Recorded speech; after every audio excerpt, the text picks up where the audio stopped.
Yo, what's going on, guys? It's your boy, Atypical Security Guard, coming to you with tonight's live stream. I had a subscriber that reached out to me. He asked me an amazing question, and it's literally been on my mind the entire day since I read it. So, we're going to talk about finding the right job as a security guard. So many people, they ask me, like, what have you done working in security? How did you get into the industry?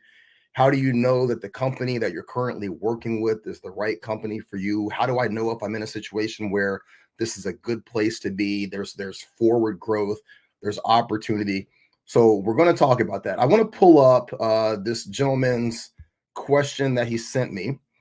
This was from the Mastering Conflict Resolution video, 5 tips for security guards. Let's see here. It's Eric Pack.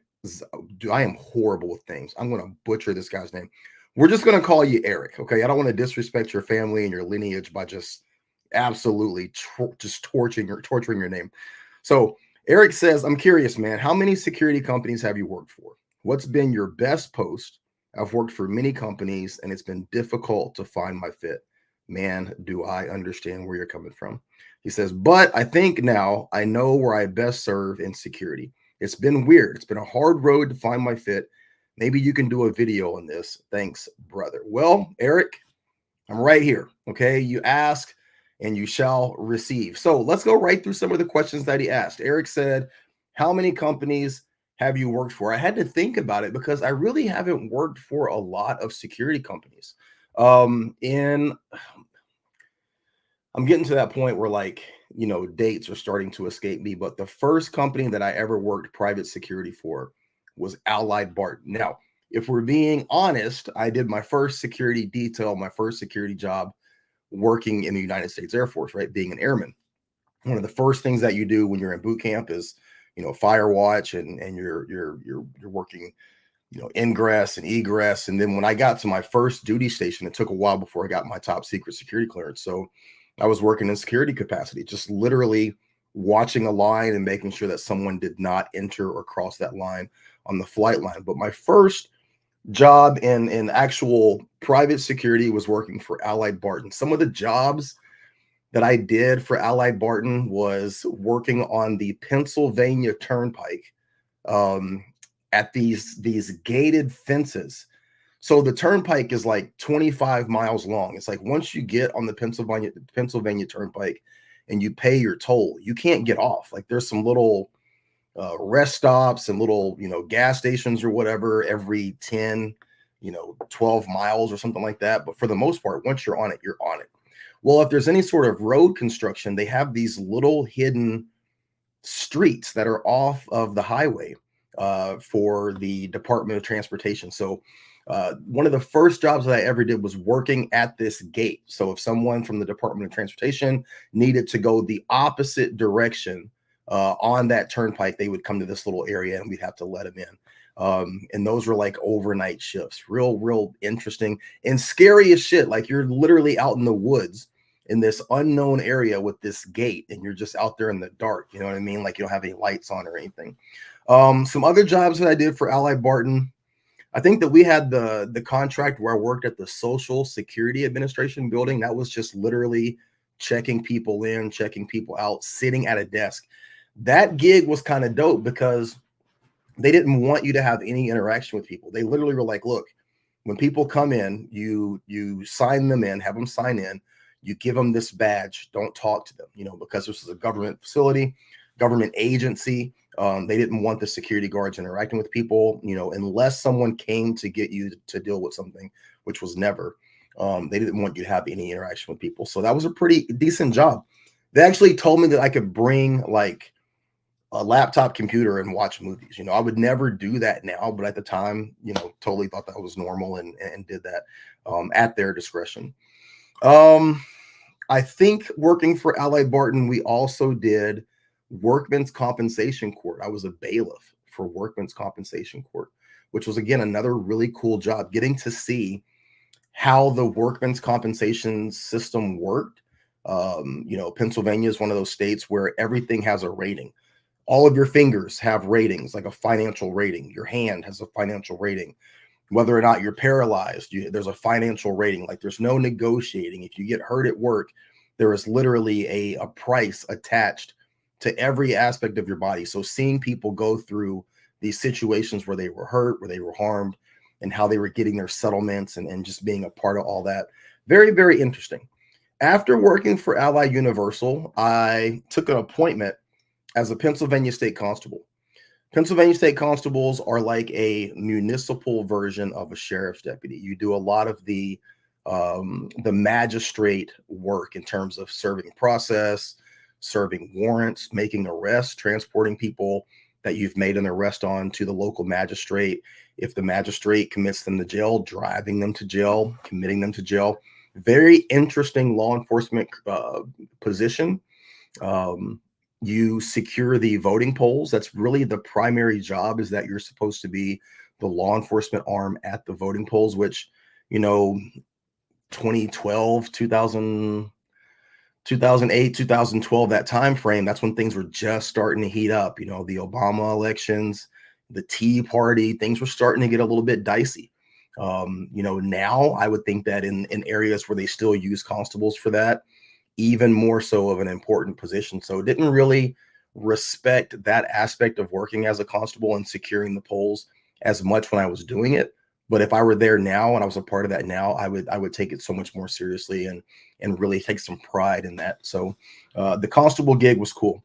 I also worked in county prison as a prison guard. That was probably one of my most enjoyable, fun experiences, and also one of the most difficult for me. I dealt with a lot of toxic racism at the location where I worked. The county prison where I was working as a prison guard, I was the second, only the second Black prison guard that had ever been hired. And the first one had been hired 2 months before me. In the entirety of this prison, this prison had been there since like the late 1800s, right? So I dealt with some very difficult issues there. But in terms of working in that capacity, working in the jail, dealing with the inmates, working with the other corrections officers, I had an absolute blast. I had more fun working at that jail than I have had in any other aspect of my life. You know, the guys that I worked with were so funny. I worked the graveyard shift. You know, we just used to laugh and cut up, and you know, it was fun. It was fun. A lot of interesting things about how I carry myself in private security, how I interact with people that are in that demographic of criminal, or that demographic of, you know, drug addict or homeless. The way that I interact with people on a daily basis in the capacity as a security guard, the empathy, the sympathy, the de-escalation tactics, I owe all of that to my time working in the county prison. When I went to the state prison, completely different story.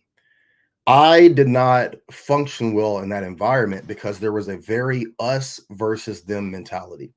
You know, the people that were in charge, the corrections officers, the corrections staff that was in charge, had a very aggressive stance towards the inmates. And, you know, maybe that's what they had to have in that environment. I didn't think so. And I didn't fit in with that. So I didn't last very long in that environment. It's not something that I wanted to do. When I moved to Portland, after thinking about and kind of digesting getting into law enforcement, I worked for 3 major Portland security companies. To an extent, I've worked for those companies and I still kind of do.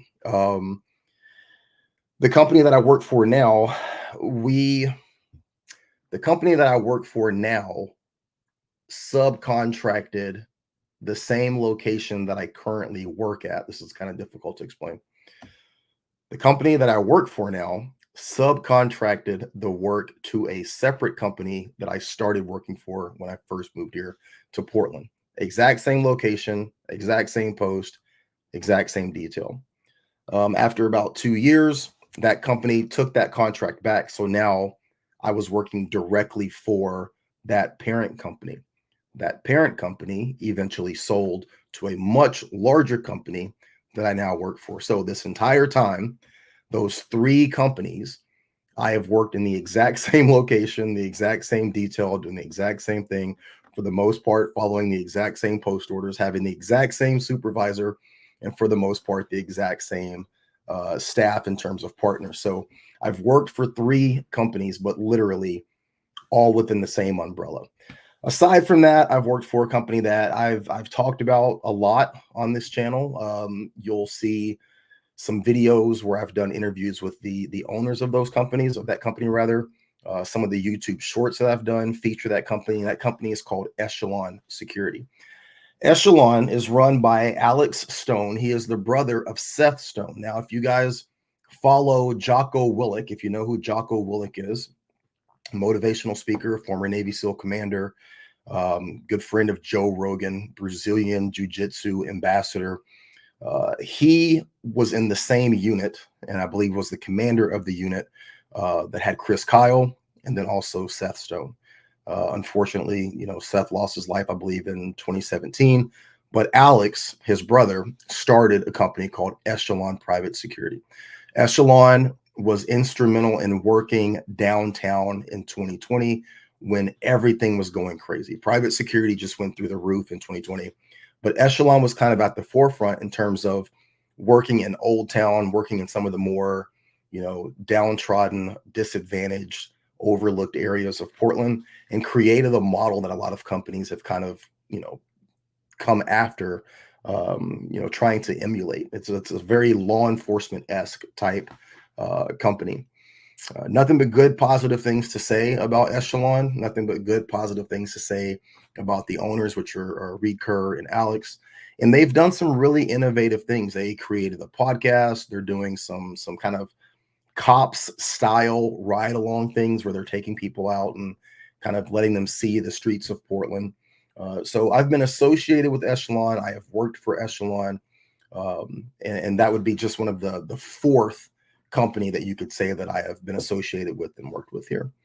So all that being said, that answers that question. But in terms of finding your fit, and this is a question that, more people than just you have asked, how do you find your fit? What should we look for as security guards? If you're thinking about doing this as a career, you're thinking about, really committing some time and some effort into being a good security guard, a good security officer, and you want to really put your boots down and put some roots down into a company, what should you look for? Okay. Number one, I would say, is you should look for a company with the opportunity for pay increase. A lot of times when you look at the jobs that are offered, you go on Indeed, some of the other hiring sites, people will list what the job pays.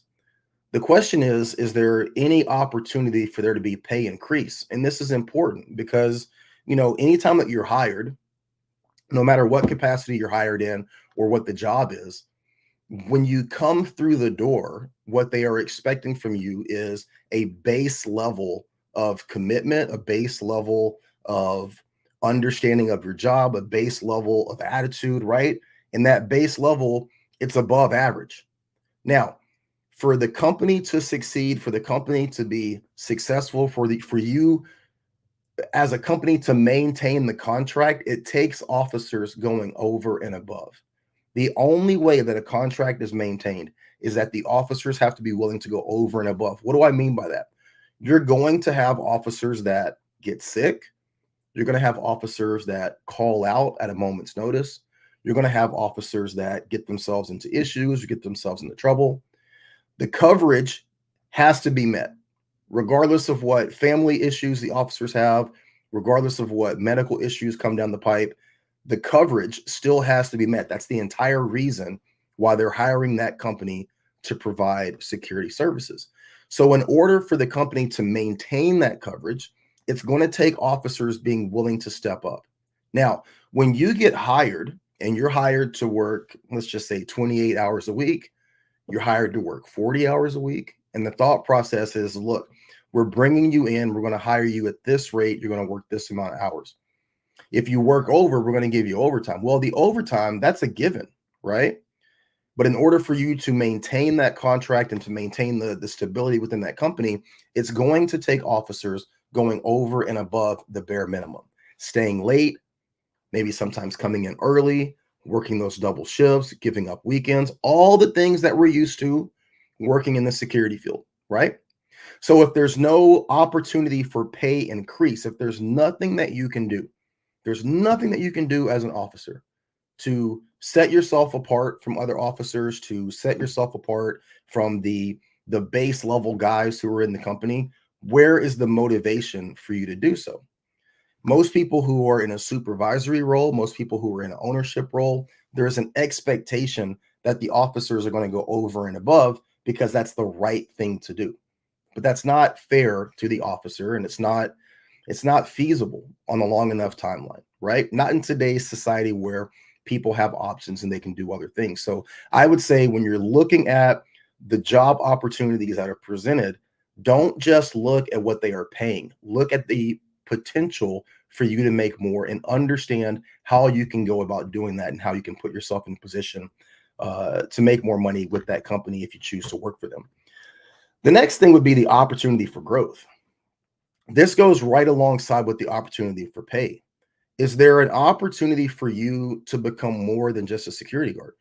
You know, in the hierarchy of needs, being able to meet your obligations financially is important. Being able to have a pride in what you do is also important, right? And that's something that you can't quantify. You can't tell somebody that I need this much level of pride, I need this much level of fulfillment within my job. I think for a lot of guys, when I see former law enforcement officers who are working in private security, they just don't have the fulfillment. They're not doing enough to meet their need in terms of the level of fulfillment for them to feel good about themselves, right? If you've spent 15, 20 years riding in a patrol car, chasing crackheads and, wrestling with dope dealers and locking people up, it's hard to go from that and stand at a door and check receipts or stand at a bank and just open doors for people. It's good work, it's honest work, it's needed work, right? But that's not enough. So, where are there opportunities for you to grow with that company? If you're signing on with this company, you're choosing to give 2, 3, 4, 5 years of your time, if that's the case, or maybe more. Where do you go? Will you always just be a security guard? Will you always just be a number? For some people, that is okay. For others, it's just not going to hit you in the spirit. And if it doesn't hit you in the spirit, sooner or later, you will find something else that does. And then you'll end up being in a perpetual cycle. So I would ask about that going into the opportunities. The next thing would be a pipeline of thought. Is there any opportunity for you to see something, share that, and help to increase the viability of the company? I talked earlier today about the importance of understanding your role, right? That as a security guard, you have a great opportunity to see everything at the ground floor level. You see the people that are coming in, the people that are going out. You see the dynamics between the security company and the contract holder. You see the way that the criminal element operates, in that environment. Is there a way for you to share your information, the things that you see, the things that you think about, the things that could benefit the company? Is there a way for you to share that? When I was talking earlier today in that video about staying in your lane and knowing your place, some companies, they just don't want that. They don't want to hear your opinion. They want you to go to work. They want you to sign in, stand your post, sign out, go home, and be available at the drop of a hat if they need you, right? If that's something that's important to you, if training, if educating, if teaching, if leading, if all that is important to you, and they don't have a pipeline for that, that might be something for you to think about before signing on. Most importantly to me is stability. I'm old, guys. I'm pushing 50. I'm 40. I'll be 46 in a couple of months. I'm pushing 50. So for me, stability is so important. I think that everything that I'm talking about, all the things that I'm laying out, they have different levels of importance based on where you are in life, based on what your goals are, based on what you're looking to achieve, what you're looking to gain, also where you're looking to go. If you're going to become a law enforcement officer in 4 years, if you're going to school currently and you're going to graduate in 2, if you're 22 years old, you're single, you don't have any kids, all of this stuff is going to be, more dynamic and fluid because it's going to kind of be relegated to where it is that you are and where you're looking to go. But for me, stability is so important. I like stable contracts with stable companies that have enough money to maintain what we are doing. That is very, very important to me. Okay. I would dare to say that it's been so important that a lot of these other things that I've named off, which are equally important to me, they have fallen below stability. I've been at the same location, working with the same company, with a lot of the same people, with the same contractor, right? For over 4 years. That means something to me. I'm not that guy who wants to look at my security history on the website and see 17 different companies. I prefer to be in a stable environment. That's something that's important to me. So, speaking of what has been important to me, what have I settled on? So, you asked me, like, what I have done, where I have been. And this is just kind of what I have found in the company that I am in that works for me. Okay. Number one, we get paid weekly. That is a great, great benefit. So many companies that are out there right now, net 30, some companies pay bi-weekly. It's 2024. Companies that are still paying by paper check, companies that are, paying you once a month, companies that, any type of janky pay situation, that is a problem for me. I'm not with it. I don't like that. I don't want to be in that environment. I don't want to be in a situation where the company is trying to hunt their money. And when you work for these smaller security companies that are taking contracts in real janky situation, they're watching some, you know, I don't know, some wrecked car lot somewhere, and you're watching the fence every night, and they've got to get their money paid net 30 and then pay you once that comes through. Like, nah, that's not with me. No, I don't like that. So the company that I work for, they service major corporations and we get paid weekly. Number two, I have a standard schedule and location. That's important to me. I know where I'm going to be working, when I'm going to be working. Now, that can change. It has changed before, but for the most part, in a general sense, I have a standard schedule and a standard location. That is important to me. I like being in an environment where I know my surroundings, I know the ins and outs of that building. I know the movements of the people that are there. I know all of the players, all the dirt bags, all the drug addicts, all the gangbangers. I've built that rapport. I've put that time in because all of those things are important to you being successful as a security guard. We don't have hardly any authority. We don't have hardly any backup. We have very little in the way of ability to deal with a lot of situations. So my best way to handle 90% of the problems that I have is that relationship that I have built. That relationship that I've built across the board, whether that's with the corporate structure of the company that we're servicing or the people that are coming in that door. That to me is as valuable as having 7 other guys at that location, all of them armed, because I know the situation before it happens. I've been there that long. That is important to me. Another thing is autonomy. I like to be left the fuck alone. I've been doing this a very long time. And when I say doing this a very long time, I mean working in the capacity of a business owner, the capacity of an employee, the capacity of a soldier, the capacity of a law enforcement officer, now the capacity of a security officer. I don't like to be micromanaged. I don't like to be constantly bombarded with questions or issues. Just give me the post orders. Tell me what it is you want me to do. Tell me what it is you don't want me to do. And then allow me to achieve that goal. I like the autonomy. I like being the tip of the spear of the security industry. I'm the Navy SEAL. Just give me the orders and I'll take care of it.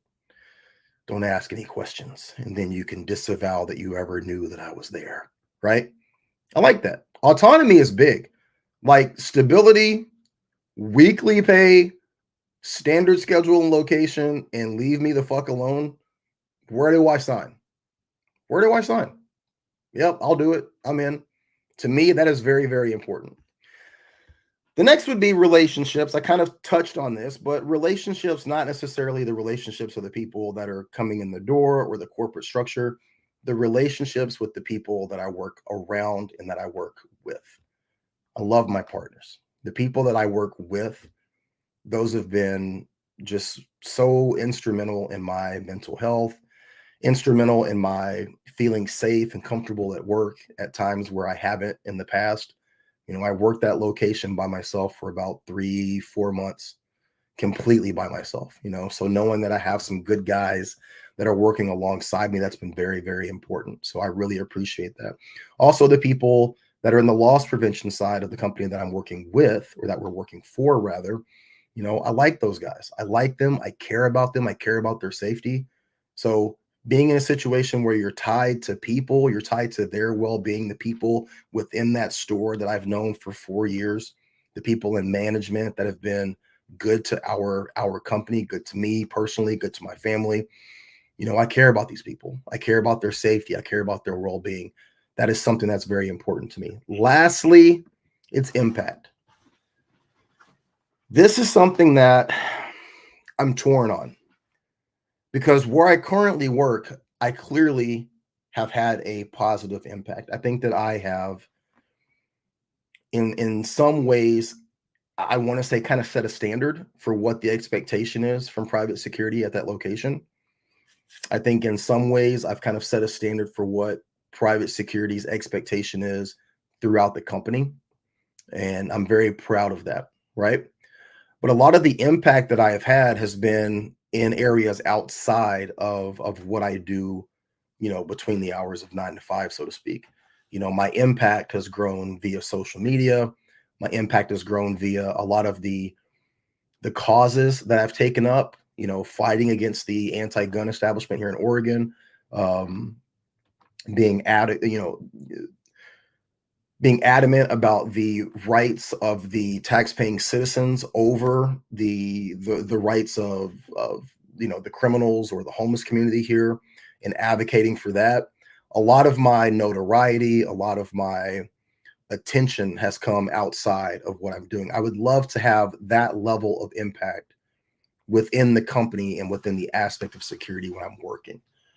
I would love to have that level of impact on a law enforcement issue or a law enforcement side. So that's kind of where I'm torn, and there are companies that are out there that are maybe doing some different things, some more forward thinking things, some things that are more outside the box, that would maybe benefit from my voice.